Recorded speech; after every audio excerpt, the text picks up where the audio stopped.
There's not much left of it right now, but I'm standing in front of what was once the Mills Open Air School, a school that had opened in 1919 for children who were at risk of getting tuberculosis. I'm Catherine McNur. I'm an environmental historian at Portland State University, and I've been researching Portland parks and wanted to share some of what I've been finding with you.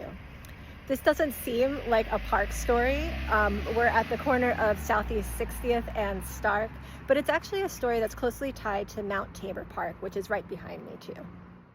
There are a lot of reasons why Portland Public Schools built the open air school here for vulnerable kids. Primarily, it was because Mount Tabor was seen as a particularly healthy place. Not only did it have the new reservoirs that funneled clean Bull Run water to keep the city healthy, but mountain air was believed to be especially cleansing, like sea air.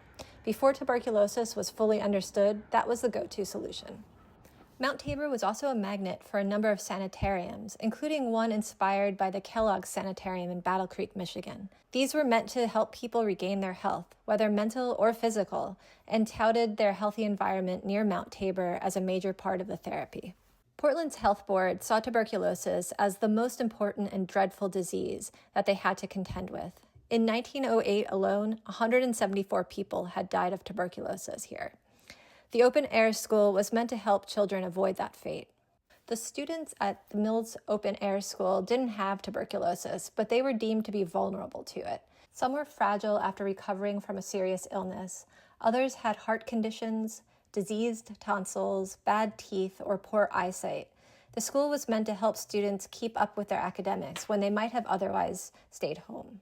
The regimen involved students arriving, taking a shower with shower caps on, wrapping up in big wool robes, and then having their classes in rooms with enormous windows propped open. They brought their own lunches, but that was supplemented with soup, milk, and hot chocolate provided by the school. Children brushed their teeth at school and got a range of information about nutrition and health care that they were meant to take home with them. There were also long periods of outdoor recess and fresh air naps. Success in the eyes of the school involved children gaining significant weight and being ready enough to return to the regular school in their neighborhood. Eventually, as tuberculosis became less of a threat, the school would be used more generally for kids with disabilities until shortly after World War II, when Portland Public Schools found it to be a better policy to integrate everyone into the same schools with something closer to similar opportunities. This space is going to have a future as housing. But now when you pass by this corner at Southeast 60th and Stark, you'll know something about what was once here, and more importantly, why it was here. It's really as much a story about Mount Tabor Park as it is about the kids who once called this space school.